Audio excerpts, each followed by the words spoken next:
오늘 세상을 변화시키는 기도라는 제목으로 말씀 함께 좀 나누겠습니다.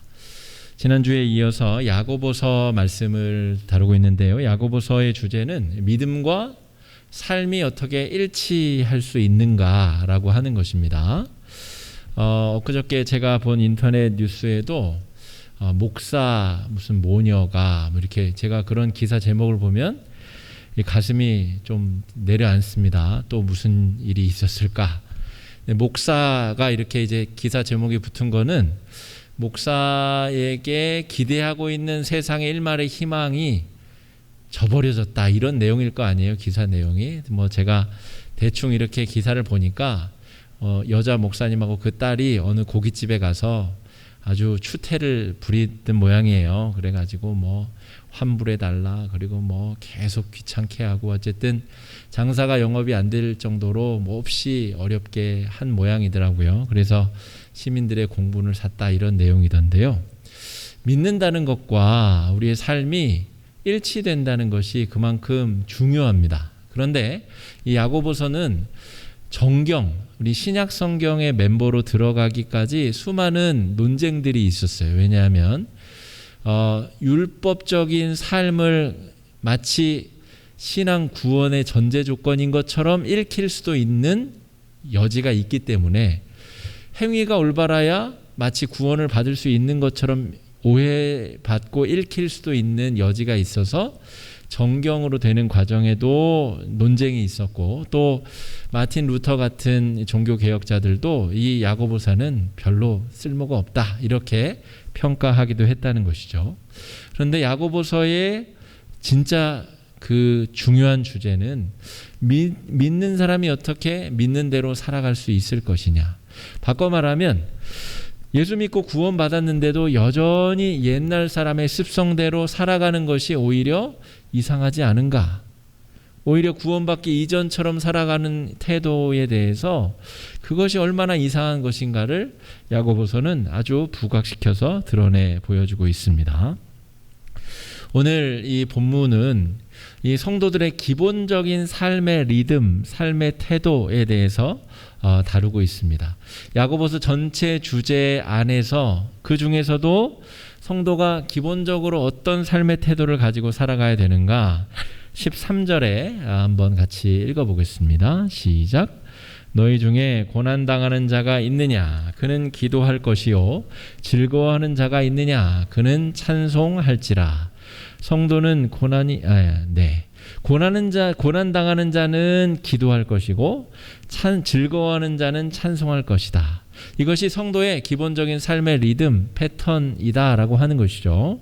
잘 생각해 보면 우리 삶이 고난 중에 있거나 아니면 즐거움 중에 있거나, 때로는 그 둘 사이를 오가거나 중첩되어져 있거나, 이런 경우가 대부분입니다. 그러니까 어려움이 당할 때는 하나님 앞에 용기 내어 힘내어 기도할 것이고, 또 감사할 일이 있을 때에는 교만에 빠지지 않고 내가 잘나서 능력이 있어서 내 실력이 있어서 그렇게 여길 것이 아니라 감사의 찬송을 올려드릴 것이다.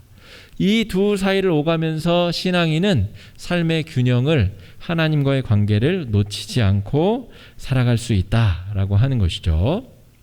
그래서 성도에 대해서 우리가 정의를 내릴 때, 성도는 고난이 없는 사람이 아니라 고난을 대하는 자세를 체득한 사람, 야고보서는 그렇게 정의하고 있습니다.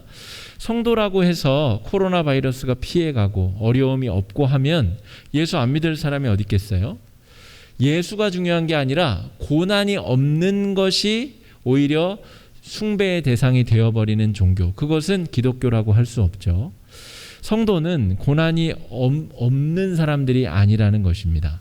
우리 노회에 속한 양평동에 있는 한영교회라고 하는 곳이 있는데요. 지난주에 그 담임 목사님이 뇌출혈로 쓰러지셔서 수술을 받았다는 소식이 문자로 전해졌고, 어저께는 그 목사님이 하나님 나라 부름을 받았다는 소식을 들었습니다.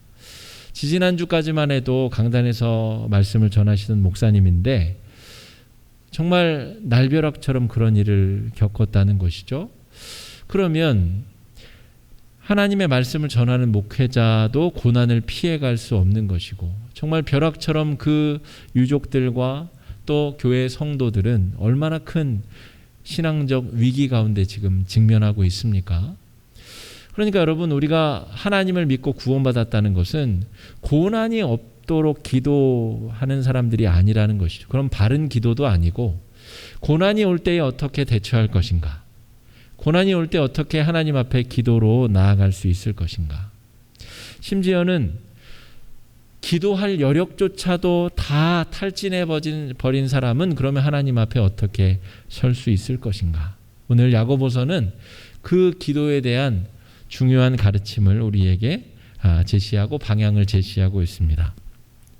야고보서가 5장까지 있는데, 이 5장의 마지막 주제로 지금 바른 기도를 야고보가 택하고 있다는 것이죠. 당시에는 이 양피지에다가 편지를 적어서 둘둘 말아서 그것을 사람이 들고 여기저기 뛰어다녔습니다. 이쪽 교회 사람들에게 그 서신을 읽게 하고 다시 그 서신을 들고 다음 교회를 향하여서 이동했습니다. 지나다가 로마 군에게 발각이 되면 거기에 혹시 황제를 음해하는 내용은 없는지, 또 이 사람들을 부추겨서 반란을 일으키는 내용은 없는지 검문도 받아야 됐고, 그래서 여러분, 편지가, 그 양피지가 양이 많을 수가 없었어요.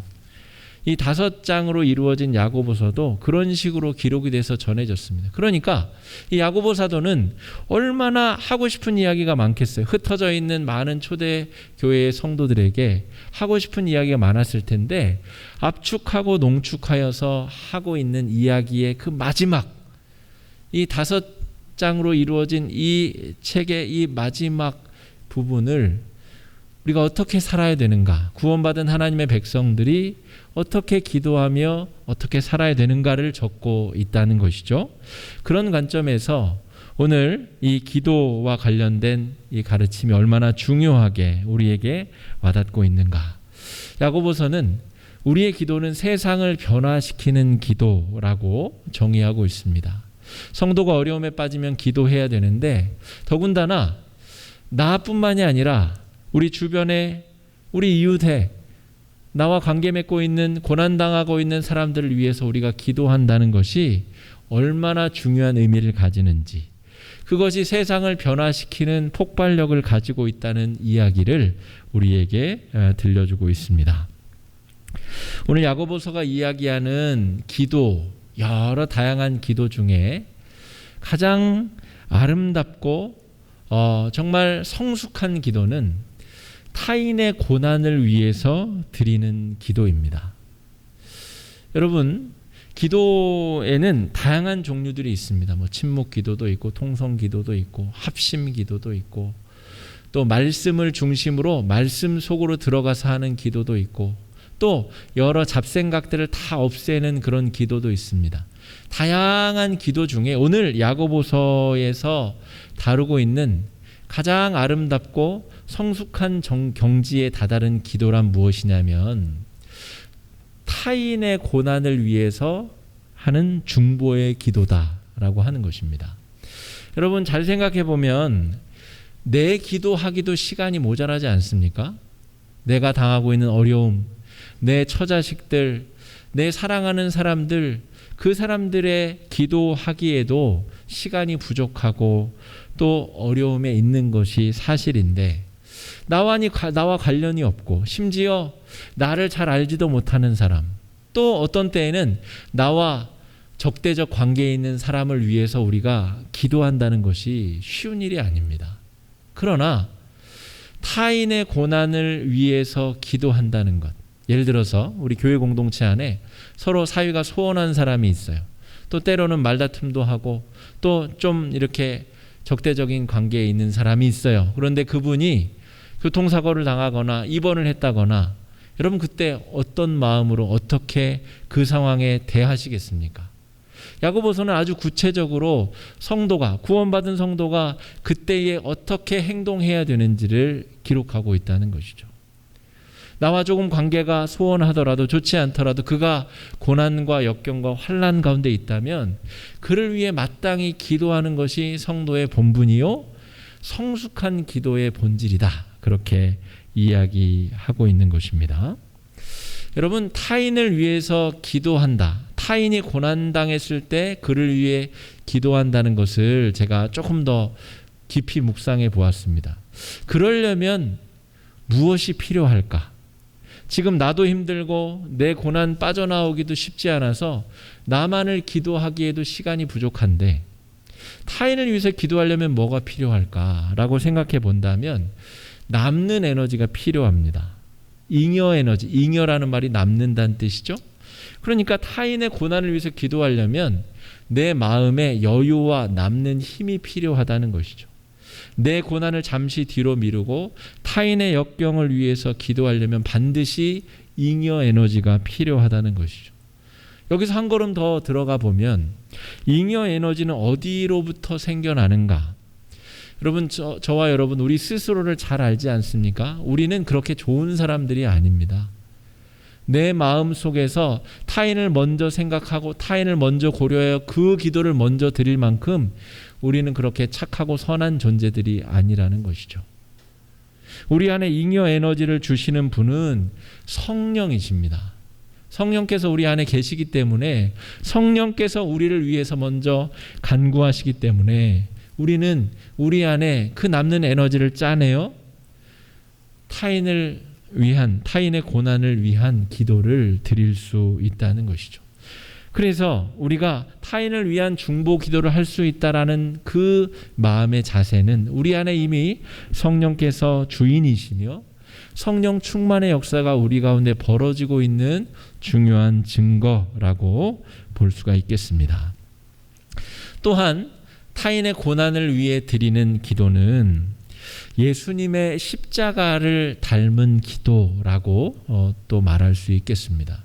예수님께서 우리를 위해 대속의 죽음을 죽기 위해 이 땅에 오셨죠. 그래서 예수님의 행적을 복음서를 통해서 읽어보면 예수님이 공격당하고 핍박당할 때 예수님께서 악의적으로 악에 사무쳐서 반발하신 적이 없습니다. 그 일을 위해서 오셨기 때문에 그렇습니다. 그리고 십자가에 달려서 고난과 모욕과 채찍을 당하실 때에도 주님, 저들의 죄악을 용서하여 주십시오. 저들이 무슨 짓을 하고 있는지 자기도 모르는 일을 하고 있습니다. 저들을 용서하여 주십시오. 이 예수님의 기도를 닮은 기도가 바로 타인의 고난을 위해 드리는 중보 기도다라고 하는 것이죠. 그러니까 야고보 지금 기자는 야고보서에서 여러 가지 이야기를 합니다. 변화받았다는 것은 물질을 중심으로 살아가는 것이 아닙니다, 여러분. 여러분이 가진 것을 어려운 사람들에게 나눠주십시오. 그런 이야기도 들어있고요. 여러분의 혀를 조심하십시오. 언어 행실이 바라야 됩니다. 이런 이야기도 하고 있고요. 그런데 그 모든 이야기의 핵심 결말은 우리가 변화받은 구원받은 성도들이라면 우리의 기도 생활이 변화돼야 됩니다. 고난받고 역경당하는 이들을 위한 기도를 먼저 할 수 있는 성숙한 기도를 드릴 수 있어야 됩니다. 라고 이 야고보서의 편지의 끝을 맺고 있다는 것입니다. 또한 이 타인의 고난을 위한 중보 기도를 묵상할 때 타인을 위한 기도가 곧 나 자신을 위한 기도다라고 하는 것을 우리는 잊으면 안 됩니다. 여러분, 저는 오랜 기간 신학을 공부했습니다. 대학을 신학대학교를 갔기 때문에 그때부터 또 군대 다녀와서 또 마치고 대학원 갔다가 또 그 다음 과정까지 공부하고 그 모든 기간 동안 저는 제 학비를 제 능력으로 댈 수 있는 그런 여력이 없었습니다. 그런데 곰곰이 돌이켜 생각해 보면 하나님께서 한 번도 구멍나지 않도록 하나님께서 모든 필요를 다 채워주셨습니다. 때로는 생면부지의 어떤 권사님을 통해서, 때로는 어떤 기관을 통한 장학금으로. 제가 공부를 잘해서 성적 장학금을 받았다는 얘기가 아니라 저는 그런 적이 사실 한 번도 없습니다.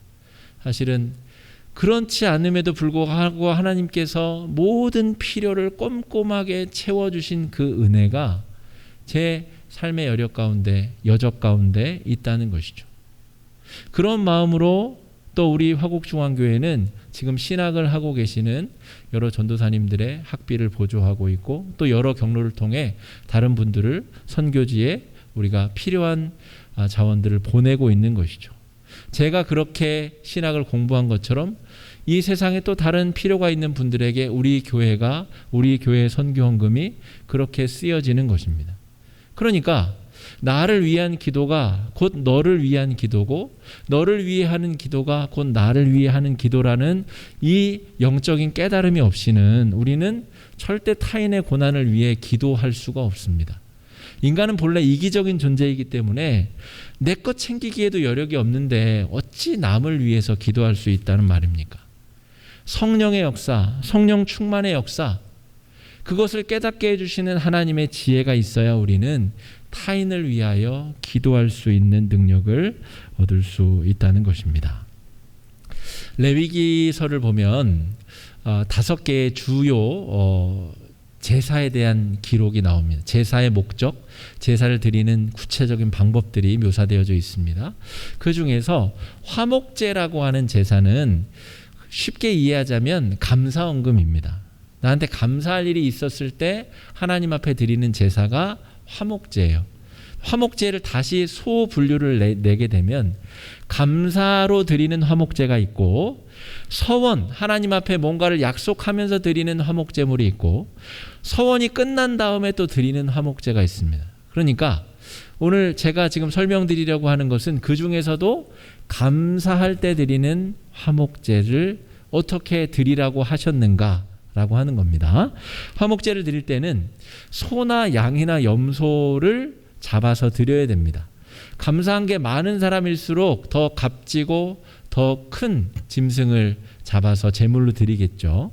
그래서 만약 제가 아주 큰 감사할 일이 있어서 소를 한 마리 하나님 앞에 감사 제물로 드리기로 했다고 칩시다. 그러면 제가 그 소의 안수를 합니다. 그리고 그 소를 드리는 사람이 잡습니다. 그 이후에 이제 그 짐승을 처리하는 것은 제사장들이 하지만 그 과정을 통해서 그 내용 부산물, 사람들이 먹기 힘든 내장과 기름과 이런 부분들만 하나님께 태워서 드리고 나머지 그 많은 고기들은 다 감사의 화목제를 드린 그날 모두 소비를 해야 됩니다. 오늘 말씀 여러분 못 믿으실 것 같아서 레위기 7장 15절 말씀 한번 같이 읽어보겠습니다. 시작. 감사함으로 드리는 화목제물의 고기는 드리는 그날에 먹을 것이요 조금이라도 이튿날 아침까지 두지 말 것이니라. 그 고기가 남아서 이튿날 아침까지 두게 되면 무슨 일이 벌어져요?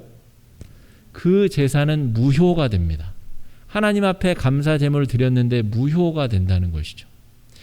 여러분, 소를 한 마리 잡게 되면 얼마만큼의 고기가 나올까? 그냥 생채, 소의 온전한 무게가 약 800kg라고 볼 때 그 소를 잡아서 피를 빼내고 가죽을 벗기면 약 470kg가 된다고 합니다. 거기서 뼈를 발라내고 내장을 다 발라내서 지금 다 분리해내면 약 200kg의 살코기가 남는다고 합니다. 200kg를 근으로 나눠보시면 333근이 되고요. 다시 1인당 먹을 수 있는 200g으로 소분을 하게 되면 약 999명분, 1000명분의 고기가 나오는 것이죠. 그러니까 아침 9시에 소를 잡아서 제사를 드렸다고 치면 이래저래한 의식을 다 거쳐서 약 11시 정도에 이 화목제가 다 드려졌다고 치면 그때부터 정말 많이 양보해서 그날 밤까지 유대인들의 시간 계산으로는 해질 때까지가 그날 하루이기 때문에 해질 때까지 그 고기를 다 먹어치워야 화목제의 제사가 마무리되는 것이죠. 200kg의 고기를 우리 가족들, 일가 친척들이 다 먹어치울 수 있나요? 그럴 수 없습니다. 단 하루의 시간 동안 그걸 다 먹으려면 온 동네에 잔치가 벌어져야 되고 모든 사람들의 입이 도움이 필요하다는 것이죠. 하나님께 내 제사를 드리기 위해서 그동안 말도 한마디 섞지 않았었던 이웃을 초대하여 같이 음식을 나누지 않으면 그 화목제는 무효가 된다는 것입니다. 여러분, 그런 의미에서 하나님께서 우리에게 요구하시는 화목제물은, 하나님과 인간 사이의 화해를 촉구하기 위한 화목제물은, 다시 말해 사람들 사이에, 너와 나 사이에 모든 막힌담이 허물어지는 그 소통과 협력과 화해를 통하여 하나님과의 화해가 완성된다는 중요한 의미를 담고 있습니다. 야고보서는 이 구약 성경의 율법을 강요하는 듯한 뉘앙스가 있다라고 말씀을 드렸죠. 그런데 오늘 야고보서의 저자는 그 구약 성경의 그 율법 조항들의 하나님의 그 법의 그 소중하고 중요한 의미를 이 중보기도라고 하는 중요한 수단으로 다시 재해석하고 있다는 것입니다. 그러니까 율법을 완벽하게 깨우치고 그 율법을 어떻게 변화된 성도들의 삶에 적용할 수 있을까를 야고보 저자는 고민했고, 우리에게 그 중요한 성도의 삶의 비밀을 이야기해주고 있습니다. 여러분, 우리가 하나님 앞에 기도한다는 것은 모든 공동체의 사람들의 도움이 있어야 나의 경건이 성숙에 다다를 수 있다는 것을 깨닫는 것입니다. 그러니까 내가 하나님 앞에 바로 세워지기 위해서는 옆에 있는 다른 사람들의 도움이 필요하다는 것이죠. 그리고 그들이 어려움 가운데 있다면 마치 내가 어려움을 당한 것처럼 우리는 기도해야 될 필요가 있다는 것입니다. 그 사람이 어려움에서 빠져나와야 나도 어려움에서 빠져나올 수 있고, 그가 어려움 가운데 있을 때 내가 기도해야 내가 어려울 때 누군가 나를 위해서 기도할 수 있다는 것이죠. 그것이 바로 영적으로 깨닫는 우리의 지혜이고 하나님께서 우리에게 깨닫게 해주시는 삶의 지혜입니다. 바울이 전도 여행을 떠나면서 거점 교회를 삼고 그 거점 교회들로 헌금하게 했습니다.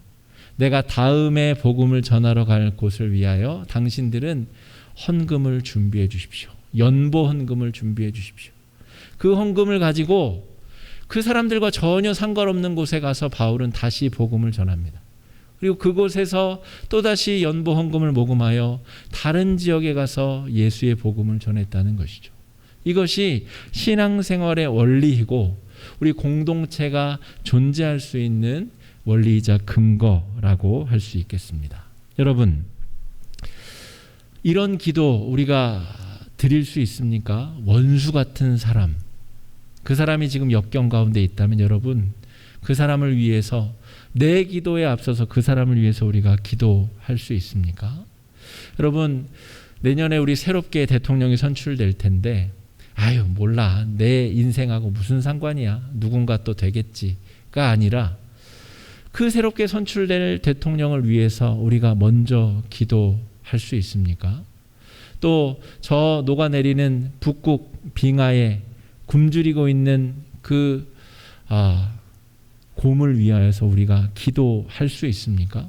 나와 전혀 상관이 없을 것 같은 그 피조 세계의 어떤 존재가 다 연결되어져 있고 그들의 행복이 우리의 행복과 연결되어져 있다는 깨달음이 없으면 우리는 이런 기도를 하기가 어렵다는 것이죠.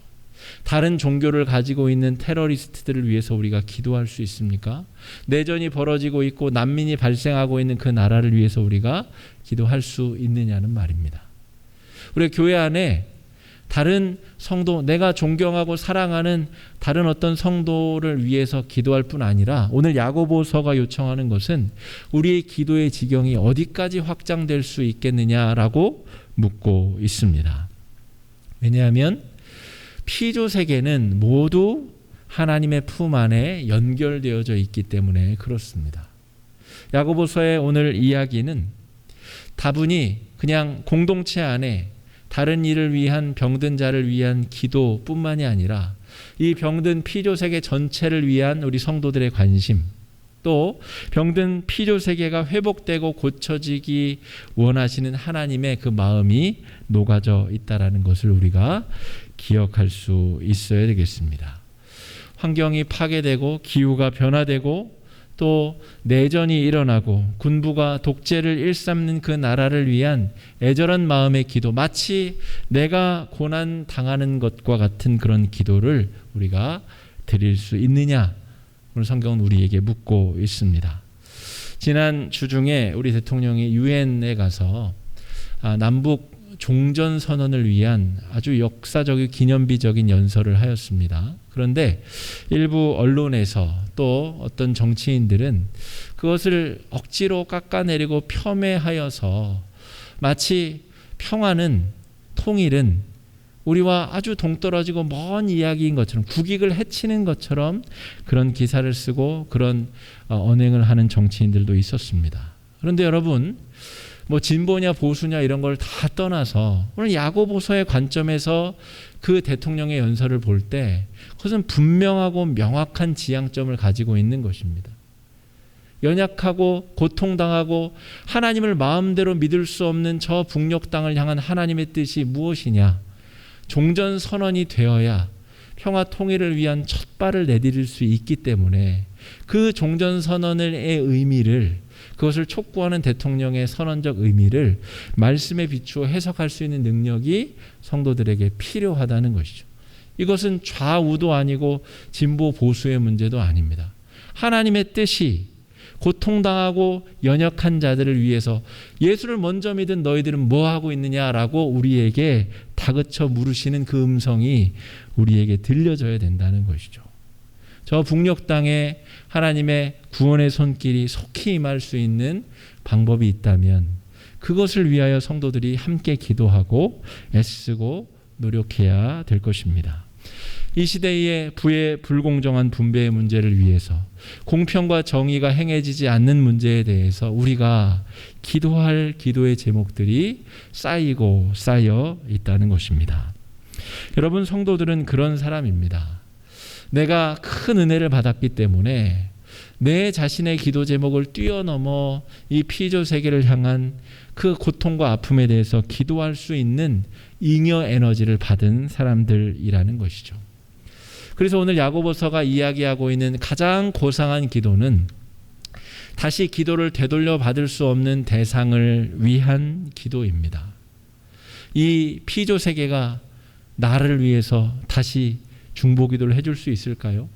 그 피조 세계의 눈물을 닦아주는 기도를 우리가 드릴 수 있을 때에 하나님께서 정말 기뻐하실 것이고, 우리가 우리의 사소하고 사적인 기도 제목을 드리지 않음에도 불구하고 하나님께서 먼저 헤아려 주시고 우리의 눈물마저도 먼저 닦아 주실 줄로 믿습니다.